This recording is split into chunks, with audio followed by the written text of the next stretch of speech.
विश्व मानचित्र रे भारत एक तीर्थस्थली भाव में सारा विश्व में परिचित। दर्शक बंधु आपण मैंने भावुवे आमे कहीं दिनलिपि लाइव माध्यम रे ए स्थान रे ठिया हेचु एवं बालीबंत उपर आमे ठिया हेचु। ए होउची देखुथिबे पुरी जिलार ब्रह्मगिरी ब्लॉक रे चापमाणिक ग्राम पंचायत रो कसीझुरिया गाँव रे अछि एई ऋषिवंत। आपण मैंने सीधा सड़क देखि पारुथिबे ए ऋषिवंत। चतुर्पार्श्व को टिके नजर पकांतु।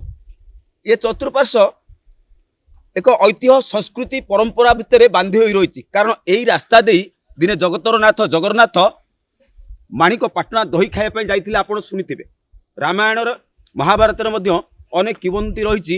ए ब्रह्मगिरी माटीर प्रभु श्री अलारनाथ यही जगह पर विराजमान करिसेंती। ब्रह्मगिरी ब्लॉक रे द्वितीय श्रीक्षेत्र भाव में परिचित।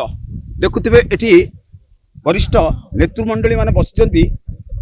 जो उद्देश्य नहीं जो आशा नहीं जो परंपरा संस्कृति को बचाई ताहा बड़ प्रश्न आमे आमे एइथिपाई कहया चाहूँ जे राज्य सरकार केंद्र सरकार कोटी कोटी टंका अर्थ अनुदान करुछंती पर्यटन स्थली गुड़ी।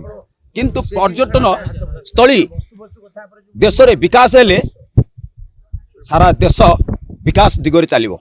किंतु बुद्धिजीवी माने बसचंती वरिष्ठ नेतृमंडली माने बसचंती। मु सीधा सड़क जावाई चाहिए पाखक कौन उद्देश्य कौन रही कौन रही परंपरा मु सीधा सड़क जी आज्ञा टिके सार टिके परिचय रखु। आज जो कार्यक्रम आपण मैंने समस्ते उपस्थित अच्छा कौटी अच्छा कौन भावना कौन आशा रखी देशवासी की कौन वार्ता दे। मु तत्वकवि विभूदत्त भिखारी चरण जेना आज आम जोड़ी बसीचु ऋषिवंत सत्यजुगर समस्त ऋषि महात्मा माने जो बंत उपरे ब्रह्मा जितेबाला श्रीमंदिर प्रतिष्ठा करने को जाइछंती। आम ब्रह्मगिरी 4 जन सन्थ संगे जाइथिले साधु। गंभारी गादी गोसाई, गोरापुर मौन गोसाई, आमर गोदामुंडू दामन सुंदर गोसाई आ ऋषिवंतर कंडरी गोसाई ये 4 गोसाई की ब्रह्मा सांगरे नहीं जाइथिले श्रीमंदिर प्रतिष्ठा करने। किंतु श्रीमंदिर प्रतिष्ठा आमर होउछंती श्रीमंदिर सत्यजुगर कथा। महाराज इंद्रद्युम्न मालव सम्राट इंद्रद्युम्न जेतेबेले से ओडिशा भूमि रे विद्यापति ठारू खबर प्राप्ति पहुंचीचंती सेतेबेले सत्यजुगर द्वितीय कल्प आम अलारनाथ होउछंती मते सत्यजुगर ठाकुर। तेणु ऋषिवंत ये बंतटी जो बंत आपन देखंतु पहाड़ संस्कृति पत्थर पहाड़ माटीर भी पहाड़ अच्छी। आमर ये अंचल बालीर पहाड़ को बंत कहुए। आपड़ देखिए प्राकृतिक भाव में आम जो एत महात्मा मान सब बसीचंती आम गोटे बंत उपर बसीचु। ऋषिवंत ये समग्र एरिया हूँ ऋषिवंत। तेणु आम ये ब्रह्मगिरी अंचल ब्रह्मा स्वर्गर अवतरी थे जो गिरी तेणु से गिरी नाम ब्रह्म है ब्रह्मगिरी। ब्रह्मगिरी ये जो ऋषिवंत जो आम चापमाणी ग्राम पंचायत बेड़ा सुंदर ग्राम एवं कसीजिरा ग्राम ये ग्रामर ऐतिह्य संपन्न ग्राम। तेणु ब्रह्मगिरी पावन क्षेत्र में सत्यजुगर समस्त ऋषि माने आसीचंती। त्रेतया जुगर ऋषि माने आसीचंती। मु एत बाट जाऊ नहीं किंतु द्वापर जुगर जो पंच पांडव आसिले ऋषि लोमस तरुण कवि दामोदर परिणाम पाखे मध्य बसते रंजन दली बसते भजन बागेश्वर बसते अध्यापक त्रिलोचन दली बसते मनोजा बसते आम सब कर्मकर्ता मान। किंतु जेतेबेले लोमस ऋषि पंच पांडव को देखले जे यही ब्रह्ममन को देखले किंतु पारी होइक आसि पारेनी। सेतेबेले मालिन नदी गोटे थिला जहाकू पोता होइक परे रथ 3टा हेइछल 6टा रथ होउतिले। तेणु से माने नदी पारी होई पारलेनी। इतिहास कहले पुराण कहले से महेंद्र पर्वत गले। अच्छा महेंद्र पर्वत संभव कि? महेंद्र पर्वत एठू हमर 400 किलोमीटर ब्रह्मपुर रे। तेणु नदी पारी हेबे। तेणु यही कथा बुझिया को हम जमी आम समग्र ब्रह्मगिरीवासी सामग्रिक भाव में जी जो गाँव हेले आम बाहर को गले तुम कौठार आम ब्रह्मगिरी बोली कही था। सेमती महेंद्र पर्वतर कूल पर्वत थिला बरुणई पर्वत। से दिन राति पंचपांडव बरुणई पर्वत आश्रय नहीं परदिन से ब्रह्ममन को पारी ब्रह्मगिरी आसछंती। एवं ब्रह्मगिरी पंचपांडव देखिए पंचक्षेत्र अच्छा किंतु समस्त ऋषिमुनि माने जी आसी यही क्षेत्र में रही। या ना ऋषिवंत या कहीं तैयारी कर ना या कहीं किए ना दे ना केते पितृपिता अमल ବାପା କହୁଥିଲେ ଋଷିମନ୍ତ, ଜେଜେ କହିଲେ ଋଷିମନ୍ତ, ତାଙ୍କ ବାପା କହିଲେ ଋଷିମନ୍ତ, ଏମିତି ତୁଣ୍ଡରୁ ଆଜି ମଧ୍ୟ ଋଷିମନ୍ତ।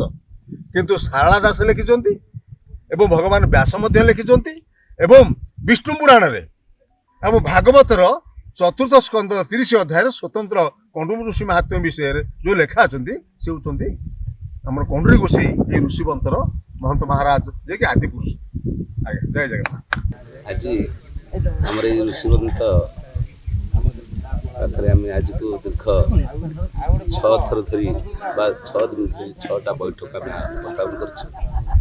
এই ଋଷିବନ୍ତର ମୁଖ୍ୟ ପ୍ରୟାସ ବା ମୁଖ୍ୟ ଚିନ୍ତାଧାରା ବା ମୁଖ୍ୟ ଭାବଧାରା এই ଅଞ୍ଚଳ ଭିତରେ এই ଋଷିବନ୍ତ ଇଏ ହେଉଛି ପୂର୍ବ କୀର୍ତ୍ତି ବା ଏ ପୌରାଣିକ ମତ ଅନୁସାରେ ଯିଏକି ଆମ ଏଇ ଋଷିବନ୍ତ କମିଟିର ମୁଖ୍ୟ ପୁରୋଧା ଅଛନ୍ତି, ଯିଏକି ଏ ଅଞ୍ଚଳର ଜଣେ ସୁନାମଧନ୍ୟ ଏକାଧାରରେ ଜଣେ କବି, ଜଣେ ମିଷ୍ଟଭାଷୀ ପରୋପକାରୀ, ଜଣେ ସମାଜସେବୀ ଶ୍ରୀଯୁକ୍ତ ଦାମୋଦର ପରିଡ଼ା ମହୋଦୟଙ୍କ ଅଧ୍ୟକ୍ଷତାରେ ଆଜି ଋଷିବନ୍ତର କାର୍ଯ୍ୟକ୍ରମ କରାଯାଇଛି। କାହିଁକି ନା ଏ ଋଷିବନ୍ତ ହେଉଛି ଗୋଟେ ଏଭଳି ପୀଠ, ଆପଣମାନେ ଜାଣିଥିବେ ନିଶ୍ଚିତ ଭାବରେ ଏ ଆଧ୍ୟାତ୍ମିକ କ୍ଷେତ୍ର ଭିତରେ ଋଷିବନ୍ତର କଥା ଅନେକ ଅଛି, ପୌରାଣିକ ମତବାଦ ଅଛି। ଏନେ ସମସ୍ତେ କହୁଥିଲେ, ମୋର ବଡ଼ ଭାଇ ବିଭୁଦତ୍ତ ଭିକାଚରଣ ଜେନା କହୁଥିଲେ ଅନେକ କଥା, ସେ ଭିତରୁ ତ ପୌରାଣିକ କଥା ଭିତରେ ଆଲୋଚନା କଲେ ବହୁତ କଥା ଅଛି।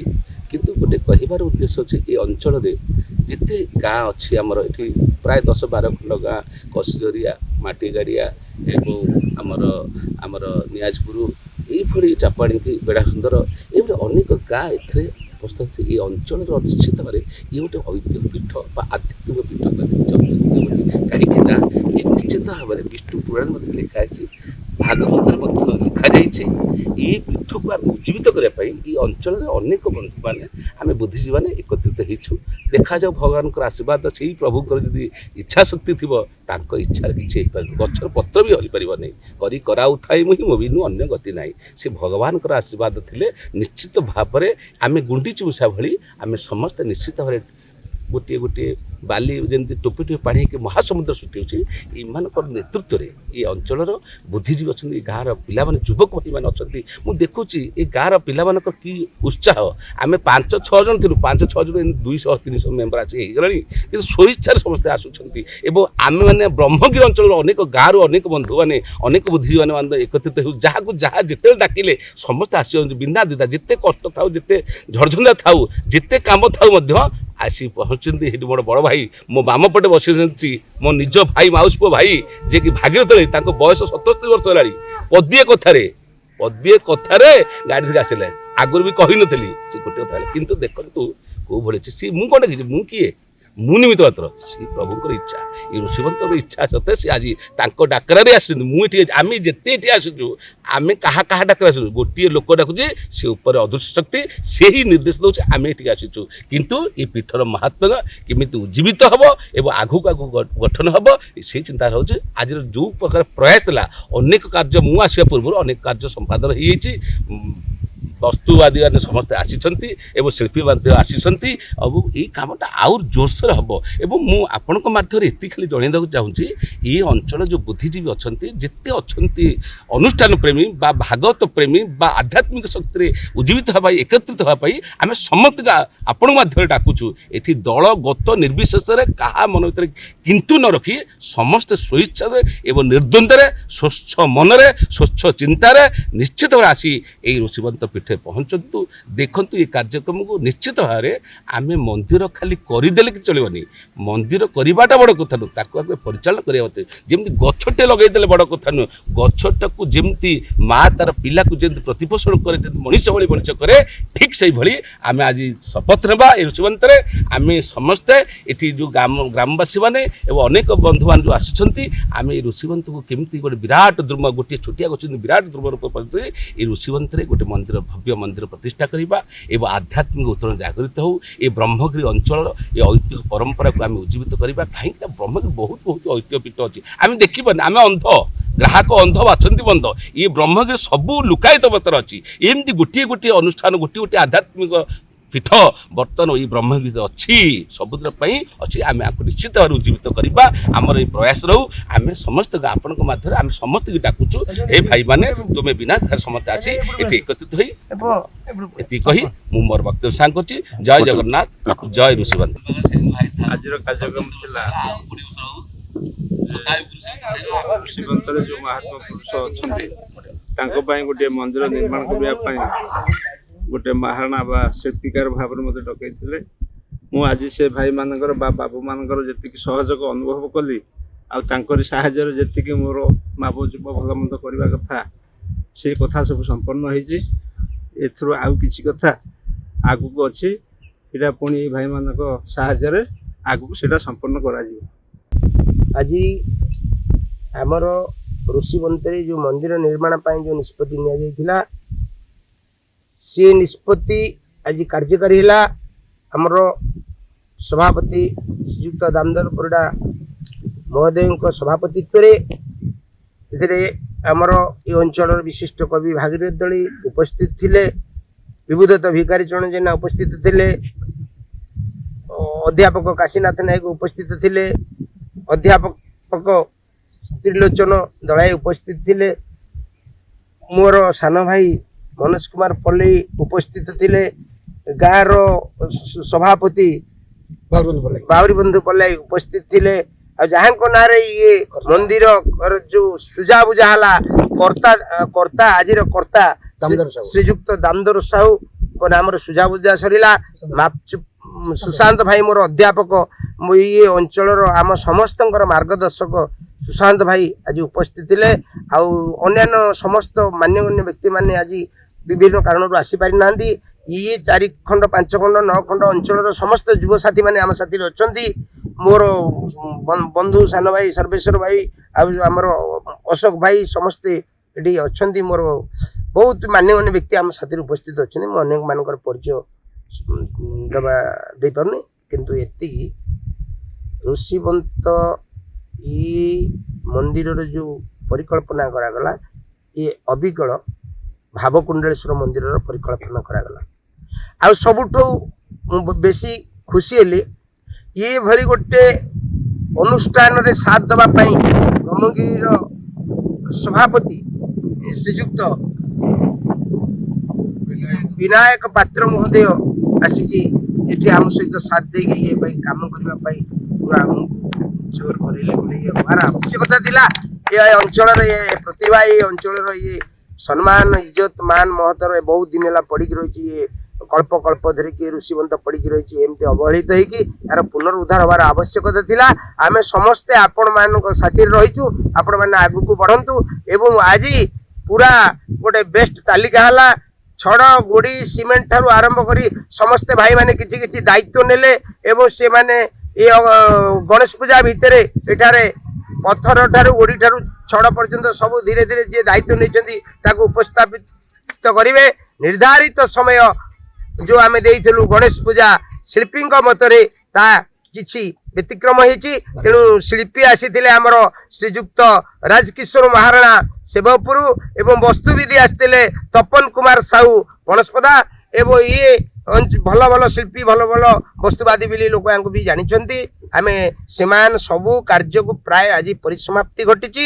ଏବଂ ମୁଁ ନିବେଦନ ଶେଷରେ ମିଡ଼ିଆ ଭାଇଙ୍କୁ ଏତିକି ନିବେଦନ କରୁଛି, ଆପଣମାନେ ବି ଏଥିରେ ସହାୟତା ହୁଅନ୍ତୁ, ଇଏ ଦିଗରେ ଅଗ୍ରସର ହୁଅନ୍ତୁ। ହରଚଣ୍ଡୀବନ୍ତ, ଋଷିବନ୍ତ, କଳାବନ୍ତ, ଚାହାଣୀବନ୍ତ, ହରିସହଦେବନ୍ତ, ଭାବକୁଣ୍ଡଳ ବନ୍ତ ଇଏ ହଉଛି ଇଏ ଅଞ୍ଚଳର ରତ୍ନ। ଇଏ ରତ୍ନ ଆମ ପାଖରେ ଅଛି। ଏହାକୁ ବିକଶିତ କରିବା, ଏହାର ପୂଜ୍ୟ ପୂଜା କରିବା, ଏହାକୁ ଗୋବର୍ଦ୍ଧନ ପୀଠକୁ ଯେମିତି ପୂଜା କରିବା ପାଇଁ ଭଗବାନ କୃଷ୍ଣ କହିଥିଲେ ଗୋପବାସୀଙ୍କୁ, ଆମେ ଏହାର ଟେକ ରଖିବା, ଯଶ ରଖିବା, ଭଲ ଦିବ୍ୟ ଭବ୍ୟ ମନ୍ଦିର ପ୍ରତିଷ୍ଠା କରିବା। ଏଥିରୁ ଏଇ ବାନା ଉଡ଼ିବ, ଏଇ ଆଶା ପୋଷଣ କରି ମୁଁ ମୋର ବକ୍ତବ୍ୟର ସାନ କରୁଛି। ଜୟ ଜଗନ୍ନାଥ, ଜୟ ଋଷିବନ୍ତ, ବୋଲ ଋଷିବନ୍ତ କି, ବୋଲ ଋଷିବନ୍ତ କି, ଜୟ ଜଗନ୍ନାଥ, ଜୟ ଜଗନ୍ନାଥ।